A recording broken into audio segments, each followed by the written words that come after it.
యేసుక్రీస్తు నామంలో మీ అందరికీ వందనాలండి. మన మధ్య సహోదరి సువార్చల గారు ఉన్నారు. ఆమెకున్నటువంటి కొన్ని బైబిల్ యొక్క సందేహాలు, ఆమెకున్నటువంటి డౌట్స్ అనేటువంటివి చాలా ఉన్నాయని చెప్పడం జరిగింది. ఆమె డౌట్స్ అడగటానికి, ఆమె సందేహాలు అడగటానికి ఈ యొక్క టీవీ ప్రోగ్రాం అనేది స్టార్ట్ చేయడం జరిగింది. వందనాలమ్మా. వందనాలు. మీకున్నటువంటి సందేహాలు అడిగితే అవి బైబిల్ ప్రకారం ఉన్నాయా లేవా అనేది మనం పరిశోధించుదాం. దేవుడు మాట్లాడుతుంటాడా? అంటే నిజంగా దేవుడు వచ్చేసి మనతో మాట్లాడుతూ ఉంటారా? అది నిజమా అబద్ధమా? అలా దేవుడు మాట్లాడటానికి బైబిల్ గ్రంథము వ్రాయబడక మునుపు దేవుడు నానా సమయంలో నానా విధములుగా ప్రవక్తల ద్వారా పితరులతో మాట్లాడిండు. ఇప్పుడు దేవుడు మనిషితో మాట్లాడటానికి అవసరత లేదు. ఎందుకంటే మనిషి ఎలా రక్షింపబడాలి, ఎలా పరలోకానికి వెళ్ళాలి, ఎలా నిత్య జీవం పొందాలి, ఎలా పొరుగు అని ప్రేమించాలి, ఎలా బైబిల్ చదవాలి, ఎలా ఆరాధన చేయాలి అనేది ప్రతిదీ దేవుడు వ్రాయించడం జరిగింది. ఇక దేవుడు వ్రాయించకుండా మర్చిపోయింది ఏం లేదు. వీళ్ళు చాలామంది దేవుడు మాట్లాడుతుంటాడు అని చెబుతారు. కానీ బైబిల్ వాళ్ళు సరిగ్గా చదవక, అర్థం కాక దేవుడు మాట్లాడుతుంటాడు అని చెబుతారు.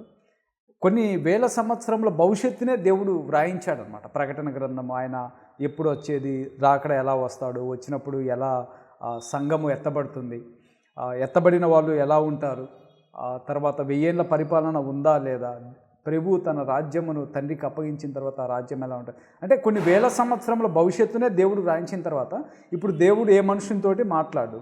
మనం వాక్యం చదువుకుంటూ ఉన్నప్పుడు మనము దేవుడితో మనం మాట్లాడుతూ ఉన్నట్టు. అది మరి కళలు దర్శనములు ఉంటాయా అసలు? అంటే దర్శనం, దేవుడి దర్శనం ఏమైనా కనిపిస్తుందా? కళలు ఏమన్నా కళలు? అదే ఒకప్పుడు దేవుడు కళల ద్వారా, దర్శనముల ద్వారా పూర్వకాలం మందు ప్రవక్తలతో మాట్లాడేటువంటి ఆయన. కళ అంటే అర్థం ఏంటంటే నిద్రించేటప్పుడు వచ్చేది కళ. దర్శనము అంటే మనిషి స్పృహతో ఉన్నప్పుడు. ఉదాహరణకి ప్రభువు దేవుడు మోషేకి దర్శనమందు మాట్లాడాను అని ఉంది. అపోస్తులైన పౌలుకు కూడా దర్శనం వచ్చింది, దర్శనంలో మాట్లాడాను. తర్వాత న్యూ టెస్టిమెంట్లో పేతురికి దర్శనం వచ్చింది, కొర్నేలికి దర్శనం, అంతవరకే వచ్చేసినాయి. ఇక తర్వాత బైబిల్లో తీమోతి, తీతు వాళ్ళందరికీ రాలేదు. ఎందుకంటే బైబిల్ గ్రంథము పూర్ణమైనది వచ్చినప్పుడు పూర్ణము కానిది నిరర్ధకమగునది. అంటే దేవుని యొక్క లేఖనములు ఎప్పుడైతే సంపూర్ణంగా వ్రాయబడిన తర్వాత ఇక దేవుడు కళల ద్వారా, దర్శనముల ద్వారా మాట్లాడాల్సిన అవసరత లేదు. అంటే ఇంకా దేవుడు తెలియజేయాల్సినటువంటి అవసరత దేవునికి లేదు. ఎందుకంటే దేవుడు ఆల్రెడీ తెలియజేసాడు. ప్రకటన గ్రంథం కాంచి మొత్తం దేవుడు మనకి ఏమైతే కావాలనో మన జీవితానికి దేవుడు అన్నీ తెలియజేసిండు. ఇప్పుడు ఒకవేళ కళలు, దర్శనముల ద్వారా దేవుడు మాట్లాడతాడంటే ఇంకా బైబిల్ గ్రంథంలో ఏదో కొదువుగా ఉంది, దేవుడు వ్రాయించడం మర్చిపోయాడు అనేది అన్నమాట. అందుకని కళలు, దర్శనముల ద్వారా ఒకప్పుడు మాట్లాడాడు. న్యూ టెస్టిమెంట్ ఎప్పుడైతే సంపూర్ణంగా వ్రాయబడిందో ఇక కళలు, దర్శనములు అనేవి లేవమ్మా. అంటే ఈ ప్రపంచంలో చెబుతుంటారు వాళ్ళు, కానీ బైబిల్ ప్రకారం మాత్రము అవన్నీ ఆగిపోయినాయి. ఇప్పుడు మనకి చర్చెస్లో జనాలు డిఫరెంట్ లాంగ్వేజెస్ మాట్లాడుతూ ఉంటారు. ఏదో ఒక టైప్ ఆఫ్ లాంగ్వేజ్తో విచిత్రంగా మాట్లాడుతుంటారు. పాస్టర్స్ మాట్లాడుతూ ఉంటారు. అది అసలు ఏం లాంగ్వేజ్? అలా మాట్లాడడానికి గల కారణం ఏంటి? చాలామంది దీన్ని ఒక లాంగ్వేజ్ అంటారు. ఏదంటే అది రీకరబరబా, శాందరబరబా, హోరీ రబరబా అంటారు. దీన్ని లాంగ్వేజ్ అంటారు. దీన్ని మాట్లాడుతూ ఆ రీకరబా అనేది చివరిలో వస్తుంది, మళ్ళీ శాందరబా అనేది మధ్యలో వస్తుంది, హోరీ రబా అనేది ఫస్ట్లో వస్తుంది. ఈ 3 వర్డ్స్నే వాళ్ళు మార్చేస్తారు. ఇప్పుడు మాట్లాడితే అందరూ మాట్లాడే వ్యక్తికైనా ఆ భాషకి అర్థం తెలియాలి. మాట్లాడే వ్యక్తికి భాషకి అర్థం తెలియకుంటే అతను పిచ్చోళ్ళలాగా ఎలా మాట్లాడతాడు? బైబిల్ ఏం చెబుతుందంటే ప్రపంచంలో అనేక భాషలు ఉన్నప్పటికీ ఏది స్పష్టం కాకుండా ఉండలేదు. అంటే ప్రతి భాషకి అర్థం అనేది ఉంది. అపోస్తుల కార్యం 2వ అధ్యాయము 8వ వచనంలో వీరంతా చెదిరిపోయినటువంటి యూదులు పెంతెకోస్తు పండుగ దినమున కూడినప్పుడు వీరందరూ ప్రతివాడు తన దేశ భాషతో మాట్లాడుచున్నారే, వీరందరూ గలీలేలు కారా అన్నారు. వాళ్ళు మొదటి శతాబ్దంలో ఉన్న రీకర బరబరబరబరబరబ హోరీ బా బా భా షబా అని అనలేదు. భాష అంటే మనుషులకి అర్థమయ్యేది. ప్రపంచంలో 50,000 భాషలు ఉన్నాయి. ఆ బైబిల్ గ్రంథము 50,000 భాషల్లోనికి తర్జుమా చేయబడింది. అంటే భాష అంటే ఒక అర్థమయ్యేది. వీళ్ళు చాలామంది అంటారు ఇది దేవదూతల భాషని, లేకుంటే దేవుడు మాట్లాడే భాషని. ఇప్పుడు మాట్లాడటం వల్ల దానివల్ల ప్రయోజనం ఏం లేదు కదా. పక్కవాడికి కూడా అర్థం కావాలి కదా. ఒకవేళ వీళ్ళు మాట్లాడింది ఓరి ఖరాబరాబరా అనే భాషగానైతే వాళ్ళు అలా మాట్లాడినారని బైబిల్లో లేదు. అదనమాట. అది అవన్నీ ఫేక్. ఇంకోటి ఏంటంటే న్యూ టెస్టిమెంట్లో కూడా హీబ్రూ భాష మాట్లాడేటువంటి యూదురాల మీద గ్రీక్ దేశస్తులైనటువంటి యూదులు గొనగటం సాగింది. అప్పట్లో వాళ్ళకు భాష ఏంటంటే హెబ్రీలు అనబడిన వాళ్ళు హీబ్రూ భాష మాట్లాడేవాళ్ళు, గ్రీక్ దేశస్తులు గ్రీక్ భాష మాట్లాడేవాళ్ళు. వీరికి హెబ్రీలకి హీబ్రూ లాంగ్వేజ్ రాదు, గ్రీక్ వాళ్ళకి హీబ్రూ వాళ్ళకి గ్రీక్ లాంగ్వేజ్ రాదు, గ్రీక్ వాళ్ళకి హీబ్రూ లాంగ్వేజ్ రాదు. వాళ్ళకు మధ్య ట్రాన్స్లేటర్ ఉండేటువంటి వ్యక్తి. అందుకే పౌలు సంఘంలో మాట్లాడేటప్పుడు ఇద్దరు కానీ ముగ్గురు కానీ ఎక్కువ నిలబడకుండా తర్జుమా చేయాలని చెప్పింది అదనమాట. ఇవన్నీ తప్పనమాట. అసలు ఇంతకీ ఏ లాంగ్వేజ్ అది? Hebrew language, Greek language. పాత నిబంధన అనేది హీబ్రూ భాషలో వ్రాయబడింది, క్రొత్త నిబంధన అనేది గ్రీక్ భాషలో వ్రాయబడింది. అది అంటే వాళ్ళు పాస్టర్స్ మాట్లాడే లాంగ్వేజ్ ఏంటి అసలు? అది వారికి కూడా తెలియదు. అది ఒక ఇంకోటి కూడా ఆలోచన చేస్తే ఇప్పుడు ఆ భాషలకి అది నిజంగా దైవ చిత్తానుసారం అయితే ప్రతి క్రైస్తవుడు మాట్లాడాలి కదా. ఇప్పుడు చాలామంది ఉన్నాయి కదా, చాలా డినామినేషన్స్, వాళ్ళందరూ ఎందుకు మాట్లాడట్లేదు అంటే వాళ్ళందరికీ ఆత్మ రాలేదు, ఆత్మ వచ్చిండు, పరిశుద్ధ ఆత్మ వచ్చిండు, ఆ వస్తుందని ఈ భాషలు మాట్లాడటము అనేది అబద్ధం. భాషలు అంటే అర్థమయ్యేటువంటి భాషలు అని బైబిల్ చెబుతుంది. ఇప్పుడు మందిరాల్లో బిజినెస్ అది అంటే అదొక హాబీ లాగా తయారైంది అందరికీ. బిజినెస్ చేయడం ఏంటి, బైబిల్స్ అమ్ముకోవడం కానీ, టీషర్ట్స్ అమ్ముకోవడం కానీ, దేవుడు వాక్యాలు అమ్ముకోవడం కానీ. అసలు అలా చేయొచ్చా? వ్యాపారం అనేది చేయొచ్చా? లేదు. ఏదైనా మీటింగ్స్ పెట్టినప్పుడు కూడా ఒక పక్కన స్టాల్ ఒకటి పెట్టేసేసి అమ్ముతుంటారు. అది కరెక్టేనా? ఎందుకంటే బైబిల్ అనేది దేవుని వాక్యాన్ని అమ్మటం అంటే దేవుణ్ణి అమ్మినట్టు అనమాట. ఎందుకంటే దేవుడు ఉచితంగా ఇవ్వాలి దేవుని వాక్యం. ఇప్పుడు మీరు మందిరానికి వెళ్తున్నప్పుడు 10,000 రూపాయలు మీరు కానుకిస్తారు కదా, మీకు 100 రూపాయలు బైబిల్ ఫ్రీగా ఇవ్వాలి కదా. కొబ్బరి నూనె డబ్బాలు అమ్మటము, కచ్చీపులు అమ్మటము, ఆయిల్ డబ్బాలు, తర్వాత స్త్రీలకి లేడీస్కి అవసరమైన వస్తువులన్నీ అమ్మటము, అంటే ఇది ఒక షాపింగ్ మాల్ లాగా అనేది అదంతా వ్యాపారం. అది దేవుడు ఆ కాలంలో కూడా ప్రభువు యోహాను సువార్త 2వ అధ్యాయము 13-15 వచనాల్లో ఆ పావురాలను, ఎడ్లను వీటన్నిటిని అమ్ముతుంటే ఆయన తాడులను కొరడాలుగా చేసి నా తండ్రి ఇంటిని మీరు వ్యాపారంగా మార్చేస్తామని చెప్పి అందరినీ తరిమేసిండు ప్రభు. అంటే ఇది వ్యాపారం అంటే. ఇప్పుడు ప్రభువుకి వారి మధ్యన నిజంగా వచ్చి నిలబడితే వ్యాపారం చేస్తారా? చేయలేరు కదా. ఇప్పుడు ప్రభు ఉన్నాడు, ప్రభు ముందు ప్రభు ఇది బైబిల్ 200 రూపీస్ ఇతనికి అమ్మేస్తున్నాను చెబుతావా? చెప్పలేవు కదా. ప్రభు ముందు ఇది కొబ్బరి నూనె డబ్బా అమ్ముతున్నాను చెప్పలేవు కదా. అంటే ఇది అనేది ఒక వ్యాపారం, అది ఒక బిజినెస్. అది చేయటం వల్ల ఏంటంటే పాపం అన్నమాట. అదేమ్మా, అది వాస్తవం. మనం చాలా మీటింగ్స్లో చూస్తుంటాము, దైవ సేవకులు చేతి మీద తల మీద చేయి పెట్టగానే కానీ లేదా టచ్ అని ఒక వర్డ్ యూజ్ చేస్తూ ఉంటారు. అలా అది ఎందుకు అలా? ఆయన అనగానే రోగాలు నిజంగా నయమైపోతాయా? లోపల ఉన్న ఆత్మలు పోతాయా? లేదంటే ఏంటి అసలు?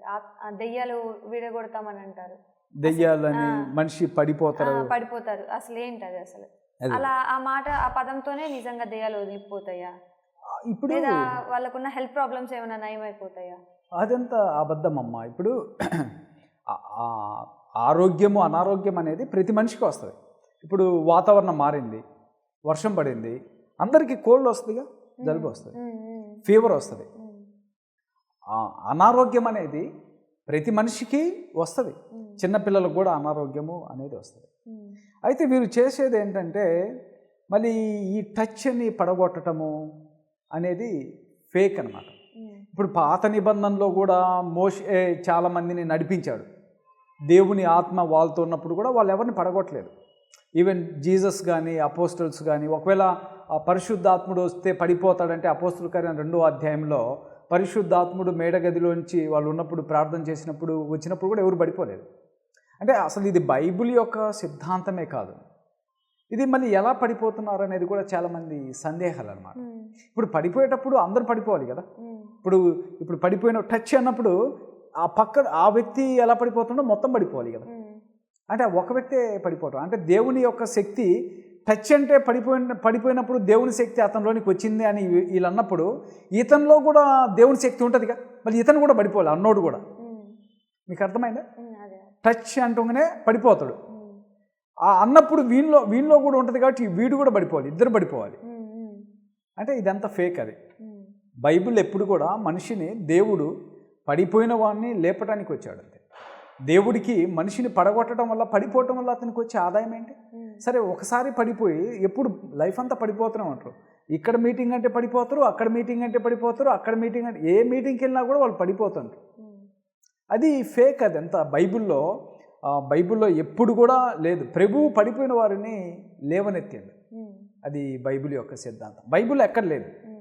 ఈవెన్ చాలామంది ఒకటి అనుకుంటారు ఏంటంటే, యేసుక్రీస్తు ప్రభువారు పట్టబడినప్పుడు ఆ రాత్రి గెత్సేమనే తోటలో ఆయన పడిపోయినారంటే ఆయన ప్రభువు. ఆయన ఇప్పుడు దేవుడు అనుకుంటే, ఇప్పుడు సౌలు అనబడిన ఒక వ్యక్తి ఉన్నాడు.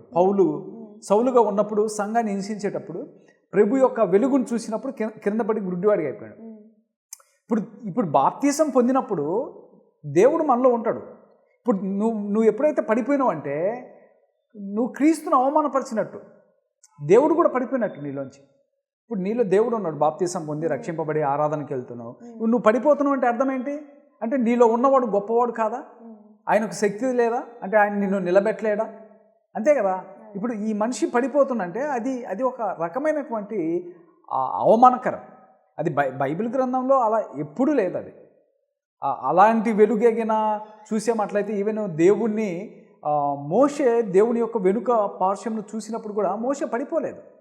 ఆయన ఏమనంటే నేను చూడలేను, ఇంకా చేత కాదని చెప్పాడే, కానీ ఎక్కడ పడిపోయినట్లేదు. ఈ పడిపోవడం అనేది అంత ఫేక్. అది ఈ చాలామందిని సర్కాస్ ఉన్నాయి కదా, ఎప్పుడైనా సర్కాసు, జిమ్మిక్కులు, కోతులు ఆడించుకునే వాళ్ళు, ఎద్దులను గంగెద్దులను పట్టుకొని తిప్పుకునే వాళ్ళు, వీళ్ళు ఎలా ప్రజలను పోగు చేసుకుంటారో ఈ యొక్క మెజిషియన్ లాగా, ఈ యొక్క అబద్ధాల్లాగా చెప్పి ప్రజలను అలా ప్రోగు చేస్తున్నారే. కానీ దేవుని వాక్యము గాస్పల్ ప్రీచ్ చేసి నశించిపోయి ఆత్మను రక్షించాలని, ప్రభువును నమ్మండి, మీ పాపాలు ఒప్పుకోండి, పరిశుద్ధులుగా జీవించండి అని అలా చెప్పట్లేదు. అంటే ఇది ఒక టైప్ ఆఫ్ బిజినెస్ అంతే. అది బైబిల్కు సంబంధం లేదు వీళ్ళు చేసేది. ఎక్కడైనా బైబిల్లో ఉంటే దానికి ఆధారం ఉండాలి. ఎవరైనా మాట్లాడినప్పుడు కూడా బైబిల్కి ఆధారంగా ఉండాలి. ఆధారం లేకుండా మనం ఎవరు మాట్లాడకూడదు. అది అవాస్తవం. మరి అంతమంది గ్రూప్ ఆఫ్ పీపుల్లో మీటింగ్ జరుగుతుంది, చాలా మంది జనాలు వస్తుంటారు. అంతమందిలో ఒకరిని పైకి లేపి పిలిచి పేరు పెట్టి పిలిచేసి, నువ్వు పలానా ప్రాబ్లంలో ఉన్నావు, నీ ప్రాబ్లం తీరిపోతుంది, ఇప్పుడు దేవుడు నిన్ను కరుణించేశాడు, నేను ప్రార్థన చేస్తాను అని అంటుంటారు. వాళ్ళకి ఎగ్జాక్ట్గా ఆ మనిషి పేరు ఎలా తెలుస్తుంది, వాళ్ళ ప్రాబ్లం ఎలా తెలుస్తుంది? అదే ఇప్పుడు ఒకటమ్మా, పెద్ద క్రౌడ్ ఉంటుంది. ఇప్పుడు డేవిడ్ అని పిలిస్తే ఈ మీటింగ్స్కి వచ్చే వాళ్ళంతా క్రిస్టియన్ వస్తారు. మ్యాక్సిమం హిందూస్ ఎవరు రారు. ఈ క్రిస్టియన్ వచ్చినప్పుడు డేవిడ్ అని పేరు పెట్టి పిలిచినప్పుడు అక్కడ డేవిడ్ అనేవాళ్ళు 100 మెంబర్స్ లేస్తారు. ఏ డేవిడ్? రెండోది, ఆల్రెడీ ప్రభు దగ్గరికి వచ్చిన వాడిని పిలవటం ఏముంది? ఇప్పుడు ప్రభు దగ్గరికి వచ్చిన వాడిని డేవిడ్ నిన్ను యేసు పిలుస్తున్నాడు అంటాడు అంటే ఆ ఒక్కని పిలిచి మిగతా వాళ్ళందరినీ వెనక్కిపోమనే అర్థం? మీరు ఆలోచించండి. ఒక్కని పిలిచిండు పేరు పెట్టి, దేవుడు నిన్ను పిలుస్తున్నాడు, లేకుంటే నీ సమస్యలు ఇలా పరిష్కారం చేయబోతున్నాడు, నిన్ను ఆశీర్వదించబోతున్నాడని ఒక వ్యక్తిని, అంత పెద్ద మీటింగ్లో ఒక వ్యక్తిని పేరు పెట్టి పిలిస్తే మిగతా వాళ్ళందరూ వెనక్కిపోవాలని, అంటే మిగతా వాళ్ళందరినీ దేవుడు పిలవలేదు, దేవుడు ఏర్పరచుకోలేదు, దేవుడు ఆశీర్వదం, ఇవన్నీ ఏంటంటే ఇది ఒక మెజిషియన్. ఇప్పుడు బైబిల్ ఏమిటంటే అసలు ఈ పేర్లు పెట్టి ఎవరైతే పిలుస్తారో వాళ్ళే పెద్ద దెయ్యాలు. అపోస్తుల కార్యం 16వ అధ్యాయంలో ఆ దెయ్యం ఏమంటుందంటే, పౌలు నాకు తెలుసు, యేసు నాకు తెలుసు, మీరెవరు అని అంటది అనమాట దెయ్యం. ఈ పేర్లు పెట్టి పిలిచేవాడు ఎవడంటే ఎవరికైతే అతనే పెద్ద దెయ్యము, ఆ దెయ్యపు స్వభావము కలిగినటువంటి వ్యక్తి మాత్రమే పేర్లు పెట్టి పిలుస్తారు. ఇప్పుడు యేసుప్రభువారు జక్కయ్యను పేరు పెట్టి పిలిచాడు. ఆయన యేసుప్రభువారు, ఆయన పిలిచినాడని చెప్పి నేను పిలవలేను. అపోస్తులు కూడా ఎక్కడ బైబిల్లో పిలవలేదు అలా. ప్రభు ఏమంటుండంటే, ప్రయాసపడి భారం మోసుకుంటున్న సమస్త జనులారా నా యొద్దకు రండి, నేను ఏమాత్రం త్రోసివేనంటాడు. ప్రభు అందరినీ పిలుస్తాడు. దేవునికి భూమి మీద ఏ మనిషి నశించిపోవడం ఇష్టం లేదు. అందుకే బైబిల్ ఏం చెబుతుందంటే, ఒకని అగ్నిలో నుండి లాగినట్టు మీరు లాగుడి అంటుండే, కానీ నా దేవుని దగ్గరికి వచ్చిన తోసివేయటము, ఈ పేర్లు పెట్టి పిలవటము, నిన్నే ఏర్పరచుకున్నాను చెప్పడం అనేది ఫేక్ అన్నమాట. మరి వాళ్ళ ప్రాబ్లమ్స్ ఎలా ఎగ్జాక్ట్గా చెప్తుంటారు? ప్రాబ్లమ్స్ అనేది ప్రతి వాళ్ళకు ఉంటుందమ్మా. ఇప్పుడు ఒకటి ఆలోచించండి, ప్రభు దగ్గరికి రాని వాళ్ళకి ప్రాబ్లమ్స్ లేవా? ఒక అతనికి 100 కోట్ల రూపాయల డబ్బులు ఉన్నాయి, అతనికి ప్రాబ్లమ్స్ లేవా? అతను ఎక్కడ డబ్బు దాచిపెట్టుకోవాలి, ఎప్పుడు ఇన్కమ్ ట్యాక్స్ వాళ్ళు వస్తారో, ఎక్కడ పెట్టుకుంటారో, ఎక్కడ దొంగలు వస్తారో. డబ్బు ఉన్నోడికి ప్రాబ్లం ఉంటుంది, డబ్బు లేనోడికి ఉంటుంది. ఉద్యోగం ఉన్నోడికి ప్రాబ్లం ఉంటుంది, ఉద్యోగం లేనివాడి. సమస్య అనేది ప్రతి మనిషికి ఉండేది. అది ఉదాహరణకి నాకు సమస్య ఉంటుంది, మీకు సమస్య ఉంటుంది. ఇది సమస్య అనేది ప్రతి మనిషికి ఉండేది. ఒకనికి సంతోషం ఉంటుంది, ఒకనికి దుఃఖం ఉంటుంది. ఈరోజు నాకు దుఃఖం ఉండొచ్చు, రేపు సంతోషం ఉండొచ్చు, రేపు సంతోషం ఉండొచ్చు, ఎల్లుండి దుఃఖం ఉండొచ్చు. అది ప్రతి మనిషికి ఉండేటువంటి సమస్య. అది జ్యోతిష్యము అంటారు దాన్ని. జ్యోతిష్కులు చెబుతుంటారు కదా చాలామంది, ఇదిగో నీకు ఆ రేఖ పెరిగింది, ఈ రేఖ పెరిగింది, అది పెరిగింది, ఇది పెరిగింది, తర్వాత ఇక్కడ నీకు కొట్టబోతుంది, నీకు అభివృద్ధి చెందబో, నీ ఇంట్లో అది ఉంది, ఇది ఉంది. ఇవన్నీ జ్యోతిష్యాలు. అవి బైబిల్లో లేవు. అంటే బైబిల్లో ఉన్నాయి ఆ జ్యోతిష్యాలు. మెజిషియన్ చేసేటువంటి వాళ్ళు, బైబిల్ ప్రీచ్ చేసేవాళ్ళు అలా చెప్పకూడదు అనమాట. అది ఓకే. మరి దశమ భాగం మీకు ఇంత సంపాదిస్తే అందులో నుంచి ఇంత పర్సంటేజ్ దేవుడికి ఇవ్వాలి అని చెప్పేసి అని అంటారు. అది సంపాదన బట్టి ఇవ్వాలి అని అంటారు. అది ఏమాత్రం కరెక్ట్? మనకి ఇష్టం వచ్చినంత మనం ఇచ్చుకోవాలి, కానీ ఒకవేళ మనకి ఇవ్వాలనే ఉంటే వాళ్ళు పర్టికులర్గా మీరు ఇంత సంపాదిస్తే ఇంత పర్టికులర్, దానికి ఇంత పర్టికులర్ అమౌంట్ ఇవ్వాలి, లేకుంటే దేవుడు మిమ్మల్ని ఆశీర్వదించడు అని అంటారు. అది ఏమాత్రం నిజం? అది పాత నిబంధన గ్రంథంలో ఇది ఒక ఆజ్ఞ అయింది, దశమ భాగము ఇవ్వాలనేది. ఆ దశమ భాగం ఇచ్చేటప్పుడు కూడా ఆ కోడెలల్లో, ఆ ఎడ్లల్లో, ఆ తర్వాత పొటేళ్లలో పుదీనా, కొత్తిమీర, పంట పండిన దాంట్లో ఇవ్వాలి, ధనంలో ఇవ్వాలి, అన్నిటిలో దశమ భాగము యాజకులకు ఇవ్వాలి. అది పాత నిబంధనలో ఉన్నటువంటి. క్రొత్త నిబంధన గ్రంథంలో దశమ భాగం అని లేదు. దేవునికి మొట్టమొదట ఈ మనిషికి ఇచ్చే వ్యక్తికి మొదట రక్షణ కావాలి. ఇప్పుడు డబ్బు ఉందని చెప్పేసి నీకు ₹1,00,00,000 ఇస్తుందనే దేవుడు పరలోకం ఇవ్వడు కదా. నువ్వు ఎన్ని లక్షలు ఇచ్చినా దేవుడు పరలోకమే. మొదట నీ మనసు దేవుని ఎదుట సరైనదిగా ఉందా లేదని చూడమని బైబిల్ చెబుతుంది. అయితే దేవునికి నువ్వు ఇవ్వవచ్చు, దశమ భాగం ఇవ్వమని న్యూ టెస్టిమెంట్లో క్రొత్త నిబంధన లేదు. అది ఇజ్రాయెల్కి ఇవ్వబడినటువంటి ఒక ఆజ్ఞ. అయితే వర్ధిల్లిన కొలది ఇవ్వమని కొరింథీయులకు రాసిన మొదటి పత్రికలో 16వ అధ్యాయంలో పౌలు గారు చెప్పారు. మీరు ఎంతైతే ఇవ్వాలనుకుంటారో సనగక గొనగక దేవునికి సంతోషముతో ఇవ్వమని ఉంది బైబిల్. అంతేగాని ఇంత పర్సంటేజ్ ఇవ్వాలని అవన్నీ ఏం లేదు. అవన్నీ చెప్పుకునే వాళ్ళు ఏంటంటే వాళ్ళు సరైనటువంటి బైబిల్లో అవగాహన లేక, బైబిల్ను సరిగ్గా చదవక, లేకుంటే ప్రజల దగ్గర నుంచి మంత్లీ ఒక శాలరీ లాగా సంపాదించుకోవటానికి. అంతేకాని న్యూ టెస్టిమెంట్లో ఎక్కడ దశమ భాగం ఇవ్వమని లేదు. వర్ధిల్లిన కొలది. ఒకవేళ మీరు మంచి మనసు కలిగి దేవునికి ₹1000 ఇవ్వాలనుకున్న వాళ్ళు 10,000 ఇవ్వాలనుకుంటారు, 10,000 ఇవ్వచ్చు. బైబిల్లో స్థిరాస్తులు అమ్మి దేవునికి ఇచ్చారు అపోస్తుల పాదాల దగ్గర. అలాని మీ ఆస్తులు అమ్మి ఇవ్వమని కాదు దేవుడు అనేది. మొదట మీరు సరిగ్గా దేవునిలో నడవాలి, నీతిమంతులుగా జీవించాలి, పరిశుద్ధులుగా జీవించాలి. మిమ్మల్ని ఎవరు దూషించకుండా, అవమానపరచకుండా, బయట వాళ్ళకి అవకాశం ఇవ్వకుండా చూడాలి. తర్వాత మనసులో నిశ్చయించుకుని దేవునికి ఇవ్వాలి. ఆ ఇచ్చిన డబ్బు కూడా మీరు దేవునికి ఇచ్చిన డబ్బు నేను కారు కొని, బంగ్లా కొని, హౌస్ కొని ఇవి కాదు.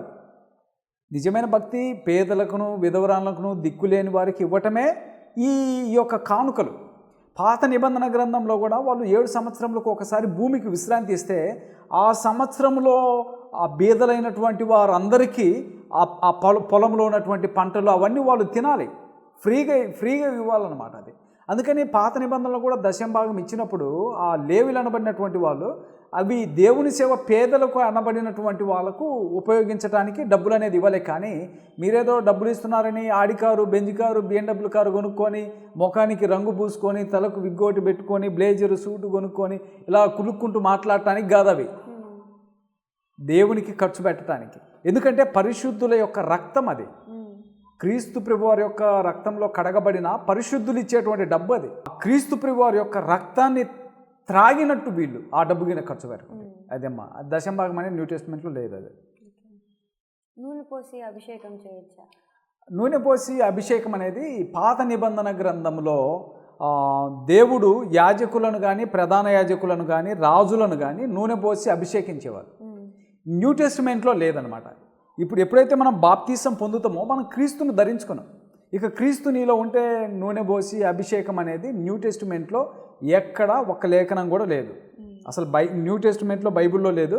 పాత నిబంధనలో మాత్రమే అది ప్రధాన యాజకులకి రాజులను నూనె పోసి అభిషేకించేవాళ్ళు. ఉదాహరణకు సౌలును, దావీదును, సలోమానును, ఆ తర్వాత రాజులను కానీ, అహరోను కుమారులను కానీ ఇలా మాత్రమే జరిగింది. న్యూ టెస్టిమెంట్లో ఇటువంటి సిద్ధాంతం అనేది లేదు. ఎక్కడ ఒక్క లేఖనం కూడా లేదు. న్యూ టెస్ట్ బైబిల్లో నూనె పోసి అభిషేకం చేసినట్టు మత్తయి సువార్త నుంచి ప్రకటన గ్రంథం వరకు ఒక్క లేఖనం కూడా లేదు.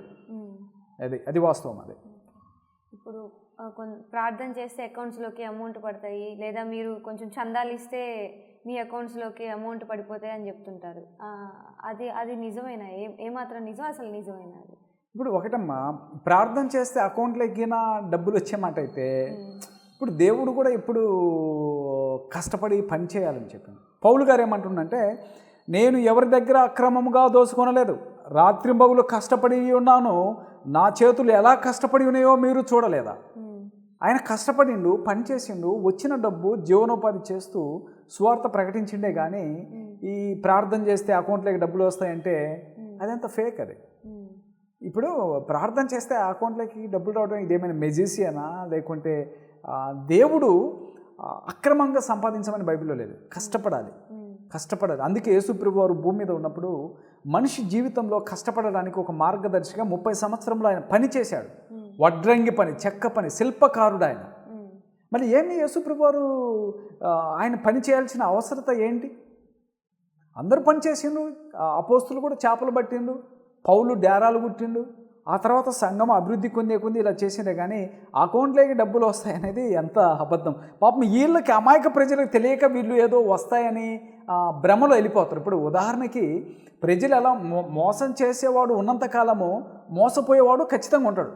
ఇప్పుడు నేను జ్యోత నేను ప్రార్థన చేస్తే మీ అకౌంట్లోకి ఒక 5 లక్షలు వస్తాయంటే అతనికి ఆశ పుడుతుంది. ఏమో ఒకవేళ అతను కష్టాల్లో ఉండి, ఇబ్బందుల్లో ఉండి ఒకవేళ వస్తాయనే భ్రమలో వెళ్ళిపోతాడు. కానీ అదంతా భ్రమ అనేటువంటి విషయము ప్రజలు అర్థం చేసుకోవట్లేదు. అదంతా అబద్ధం. అలా వచ్చే అవకాశమే లేదు. బైబిల్ ఎక్కడ చెప్పట్లేదు. అవి మనకి ఛానల్స్ ఉన్నాయి, సువార్త ఛానల్ అని చెప్పి, శుభవార్త ఛానల్ అని చెప్పి ప్రార్థనలు చేస్తూ ఉంటారు అందులో ఉండి పాస్టర్స్. అలా మీకు ఏదన్నా ప్రార్థన అవసరతలు ఉంటే టీవీ పట్టుకుంటే మీ ప్రాబ్లమ్స్ అన్నీ తీరిపోతాయి, టీవీ పట్టుకొని కళ్ళు మూసుకొని మీరు కూడా ప్రార్థన చేయండి అని, అది నిజంగా జరుగుతుంది? టీవీని పట్టుకోగానే ప్రార్థన జరిగిపోతుందా? వాళ్ళు అనుకున్నవన్నీ ప్రాబ్లమ్స్ తీరుతాయా? ఇప్పుడు దేవుడు నిర్జీవమైన వస్తువులలో దేవుని యొక్క శక్తి ఉండదు. ఇది నిర్జీవమైనది. ట్యాబర్నికల్, ప్రత్యక్ష గుడారము, మందసము, ఆ పాత నిబంధనలో దేవుని యొక్క మందసాన్ని కానీ అలా తాకితే చనిపోయినటువంటి వాళ్ళు, అవి నిర్జీవమైన వస్తువులలో. కానీ ఇప్పుడు న్యూ టెస్టిమెంట్లో ఈ నిర్జీవమైన వస్తువులు అనేది లేదు. మనం సజీవమైన రాళ్ళగా చేసాను. టీవీ పట్టుకుంటే వస్తుందనేది అబద్ధం. బైబిల్లో దేవుడు ఉన్నాడు. దేవుడు ఎవరంటే దేవుని వాక్యము. ఈ వాక్యము మీ చేతిలో, మీ నోటిలో, మీ హృదయంలో దేవుని వాక్యం ఉంటే దేవుడు మనతో ఉంటాడు. టీవీ పట్టుకుంటే దేవుడు ఎలా వస్తాడు? వీరు ఇంకోటి టీవీ కాదు, కరెంటు కూడా పట్టుకోమంటారు. ఏమంటారంటే, మీరు కరెంటు పట్టుకోండి పరిశుద్ధాత్ముడు వచ్చినాడని చెప్పి అమాయక ప్రజలను చంపేస్తారు. ఇది ఒక పాస్టర్ నేను విన్నది ఏంటంటే, నీకు విశ్వాసం లేదు, విశ్వాసం ఉంటే సముద్రంలో నడిచిపోవచ్చు అంటే, 2 అబ్బాయిలు విశ్వాసం కోసం సముద్రంలో నడిచిపోయి చనిపోయినారు. ఇవంతా అబద్ధం. వీళ్ళు ప్రజలను భ్రమ పెట్టడానికి పట్టుకోండి, టీవీ పట్టుకుంటే ఏమొస్తుంది? అది ఎలక్ట్రానిక్. అది దేవుడు మనలోనికి రావాలి, వాక్యం ద్వారా రావాలి దేవుని శక్తి. వాక్యమే దేవుని శక్తి అండి. ఆ వాక్యం మన హృదయంలో ఉండాలని యేసుప్రభు వారు కూడా నా మాటలు మీ హృదయంలో ఉండిన ఎడల మీరు ఫలిస్తారనడే కానీ ఇటువంటి ఏం చెప్పలేదు. అవన్నీ ఫేక్, అవన్నీ అబద్ధము. అవి ప్రజలను భ్రమ పెట్టడానికి. అది వాళ్ళకి యూజ్ ఏంటి? అలా టీవీ ప్రోగ్రామ్స్ చేయడం వల్ల వచ్చే యూజ్ అంటే వాళ్ళకు డబ్బులు ఇస్తారేమో కదా ప్రజలు అలా చెప్పడం వల్ల. ఇప్పుడు చందాలు పంపించండి, అడ్వర్టైజ్మెంట్ కూడా ఇస్తుంది. అడ్వర్టైజ్మెంట్ అంతే. అది ఒక టైప్ ఆఫ్ బిజినెస్ అనమాట. మరియమ్మకు ఆరాధన చేయొచ్చా? అంటే ప్రార్థన చేయొచ్చా, పూజించచ్చా? లేదు. యాక్చువల్లీ యేసుప్రభు వారు భూమి మీద శరీరధారిగా ఉన్నప్పుడు మరియమ్మను కూడా ఎవరు నా తల్లి, ఎవరు నా తండ్రి, ఎవరైతే నన్ను ప్రేమిస్తారో వాళ్ళే నా సహోదరులు అనేవాళ్ళు. మరియమ్మ కూడా యేసుప్రభు వారిని ప్రభు అని పిలిచేది. ఇప్పుడు మరియమ్మ గర్భంలో జన్మించినంత మాత్రాన మరియమ్మ దేవత అని ఎక్కడ బైబిల్ లేదు. ఈ అపోక్రిఫ్ అని ఒక బైబిల్ ఉంది. దాంట్లో ఒక 8 బుక్స్ ఎక్స్ట్రా ఉంటాయి. దాంట్లో ఎలా ఉంటాయంటే, బారాకు గ్రంథం అని, శిరపుత్రుడైన యేసు గ్రంథం అని, తోబీతు గ్రంథం అని, మక్కాబీ మొదటి గ్రంథం అని రెండో గ్రంథం, దాంట్లో ఇటువంటి వాళ్ళు ఎక్స్ట్రా రాసిన బుక్స్లో ఉన్నాయి. కానీ న్యూ టెస్టిమెంట్లో అపోస్తులు వెళ్ళి క్రీస్తుని గురించి సువార్త ప్రకటించినే కానీ మరియమ్మను నమ్మండి, మరియమ్మను విశ్వసించండి, మరియమ్మ నామంలో బాప్తిసం పొందండి అని బైబిల్ ఎక్కలేదు. మరియమ్మను ఆరాధించమని ఎక్కడ ఈవెన్ ఓల్డ్ టెస్టిమెంట్లో ఉన్న ప్రాఫిట్స్ కూడా, ప్రవక్తలు కూడా ఎప్పుడు చెప్పలేదు. అది అంతా అబద్ధం అండి. ఇదేంటంటే ఇది ఒక క్యాథలిక్ అనేది ఒక ట్రెడిషన్. అది ఈ ప్రొటెస్టెంట్ అనేది క్యాథలిక్లోంచి వచ్చింది కాదు. అది చాలామంది వీరికి బైబిల్ తెలియక క్యాథలిక్లోంచి ప్రొటెస్టెంట్ వచ్చినది అంటారు. అదంతా అబద్ధం అది. సో వాళ్ళు క్యాథలిక్ అనేది వాళ్ళు సొంతంగా క్రియేట్ చేసుకుంది. అది మొదటి శతాబ్దం నుంచి కూడా అపోస్తుల బోధ సహవాసంలో ఉన్న వాళ్ళు కూడా ఎప్పుడు మరియమ్మకు ప్రార్థన చేయటం, మరియమ్మను ఆరాధన చేయటము ఇలా అనేది తప్పనమాట. చాలామంది క్యాథలిక్ వాళ్ళ ఏమంటారంటే, అమ్మ మేరీ మాత మా కోసం ప్రార్థించు, మేరీ మాత, ఇలా మేరీ మాతకు ప్రార్థన చేస్తాను. అవన్నీ తప్పది. బైబిల్లో ఎక్కడ లేదు అది. శనివారం ఆరాధన జరపచ్చా? శనివారము ఆరాధన అనేది పాత నిబంధన గ్రంథంలో సబ్బాత అనగా శనివారం విశ్రాంతి దినమున ఆరాధన జరపాలనేది పాత నిబంధన గ్రంథంలో ఇజ్రాయేలీలకు ఇవ్వబడింది. వాళ్ళు శనివారం ఆరాధన జరపకుంటే వాళ్ళను రాళ్ళతో కొట్టి చంపాలి కూడా. శనివారం అనేది ఒక ఆజ్ఞ ఇజ్రాయేల్కి ఇవ్వబడింది అంతే. ఇప్పుడు శనివారం ఆరాధన జరిపే మాట అయితే వాళ్ళు యూదులు, మనం యూదులం కాదు, మనం క్రిస్టియన్. మనం న్యూ టెస్టిమెంట్లో ఆదివారం కానుకలు పట్టినట్టు, ఆదివారము ఆరాధన చేసినట్టు, అపోస్తుల కార్యం 20:7 కొరింథీయులకు రాసిన మొదటి పత్రిక 16 ఇక్కడ న్యూ కవెనెంట్లో మొత్తం కూడా ఆదివారం ఆరాధన జరిపినట్టే ఉంది. కానీ అందుకే కొలసీలకు రాసిన పత్రికలో కూడా మీరు అమావాస్యను విశ్రాంతి దినమును పాటించకూడని చెప్పండి. ప్రభువు భూమి మీద శరీరధారిగా ఉన్నప్పుడు ఆయన విశ్రాంతి దినాన్ని పాటించాడు ఆయన. ఎందుకంటే పాత నిబంధన గ్రంథంలో రాయబడిన లేఖనముల యొక్క నెరవేర్పు జరగటానికి ఆయన విశ్రాంతి దినమును పాటించాడు. ఆయన విశ్రాంతి దినమునకు ప్రభు అనమాట. అయితే న్యూ కవెనెంట్ ఆయన ఎప్పుడైతే మరణించి సమాధి చేయబడి తిరిగి లేపబడిన తర్వాత ఆదివారము పునరుత్థాన దినము, ఆదివారం ఆరాధన జరిపినట్టు అపోస్తులు ఆదివారము రొట్టె విరిచినట్టు కూడా ఉంది. అంటే రొట్టె అంటే తినటం అని కాదు, ప్రభురాత్రి భోజనము, రొట్టె విరిచినట్టు, కానుకలు పట్టినట్టు ఆదివారం అని చెబుతుంది. ఇప్పుడు ప్రార్థనలు ఒక ఆయిల్ డబ్బా తీసుకొచ్చేసేసి ప్రార్థనలు చేయించుకొని దాన్ని యేసు రక్తం అనేసుకొని ఎక్కడ బాధగా ఉన్నా కానీ, ఎక్కడ నొప్పులు ఉన్నా కానీ అక్కడ రాసేసుకుంటారు. అది నిజంగా పనిచేస్తుందా? నూనె డబ్బా ఎక్కడైనా యేసు రక్తం అవుతుందా నిజంగానే? మంచి ప్రశ్న అమ్మ అది.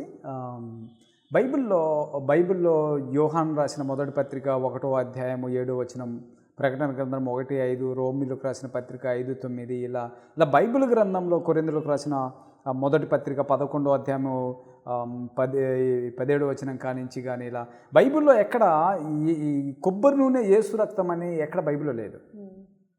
ఎందుకంటే యేసు రక్తము చాలా విలువైంది. అది మనుషుని యొక్క పాపములను కడిగేటువంటిది. అది నిష్కలంకమైనది, అమూల్యమైన రక్తం అని పేతురు రాసిన మొదటి పత్రిక 1వ అధ్యాయం 18వ వచనంలో, మీరు అక్షయమైనటువంటి బంగారం, వెండి వస్తువుల చేత విమోచింపబడలేదు, కానీ అమూల్యమైనది, నిష్కలంకమైన, పరిశుద్ధమైన గొర్రెపిల్ల రక్తము చేత మీరు విమోచింపబడి ఉన్నారని మీరు ఎరుగరా అంటాడు. అంటే క్రీస్తు ప్రభు వారి యొక్క రక్తము అమూల్యమైనది, నిష్కలంకమైనది. అంటే ఎటువంటి పాపం లేనటువంటి ఆయన ఆ రక్తాన్ని తీసుకొని కొబ్బరి నూనె యేసు రక్తం అని బైబిల్లో ఎక్కడుంది అసలు?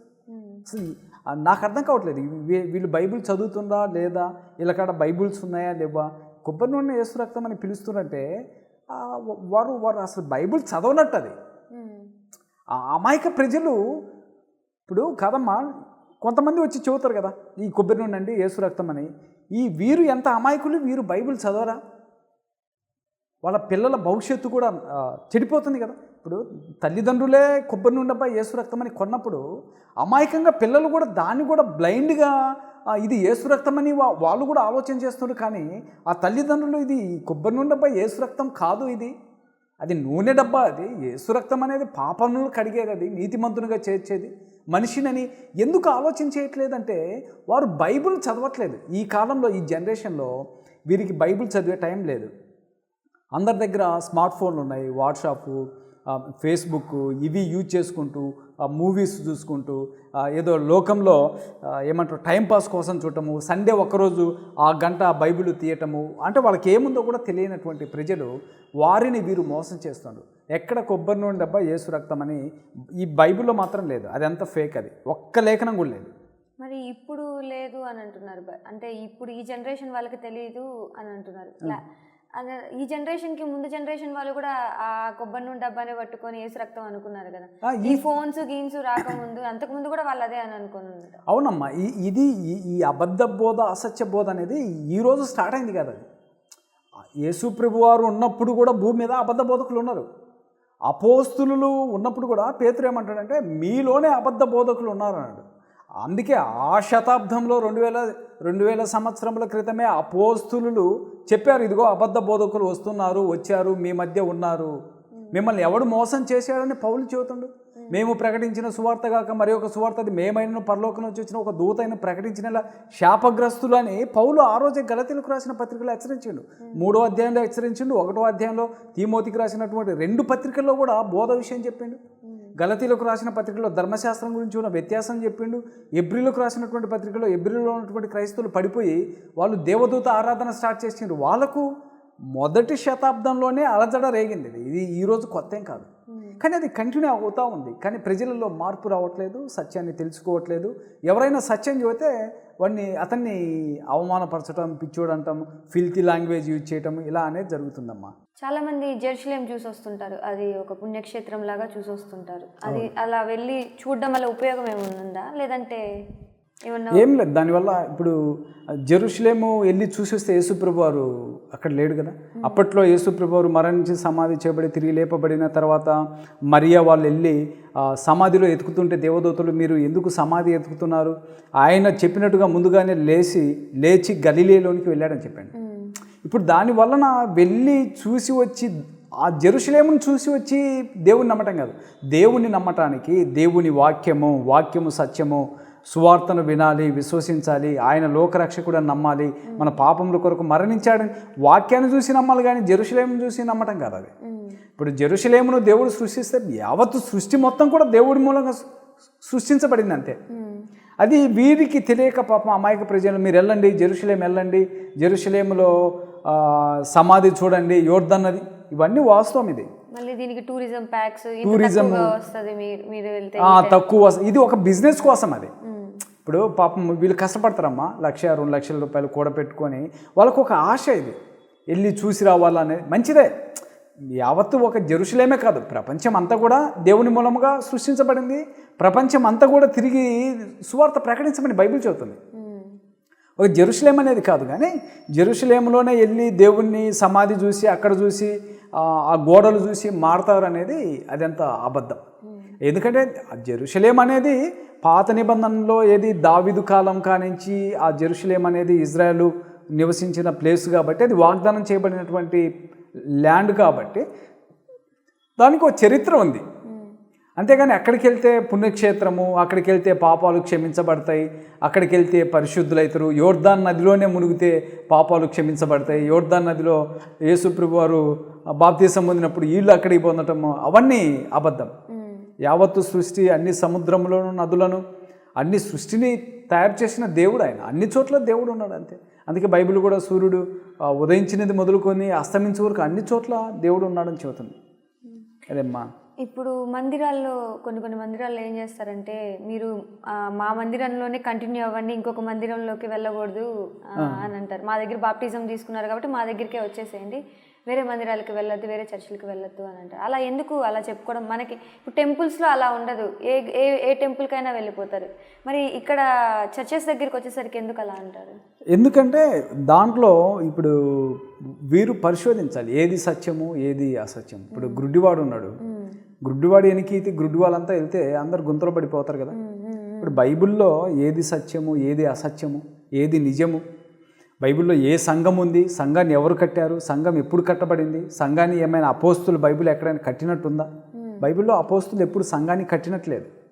సంఘాన్ని క్రీస్తు ప్రభువు కట్టిండు, ఆ సంఘంలో వీళ్ళంతా సభ్యులు. వీరికి చాలామంది తెలియక బైబిల్ కొరింథీ సంఘం అంటారు. కొరింథీ సంఘం కాదు, అది ఊరి పేరు.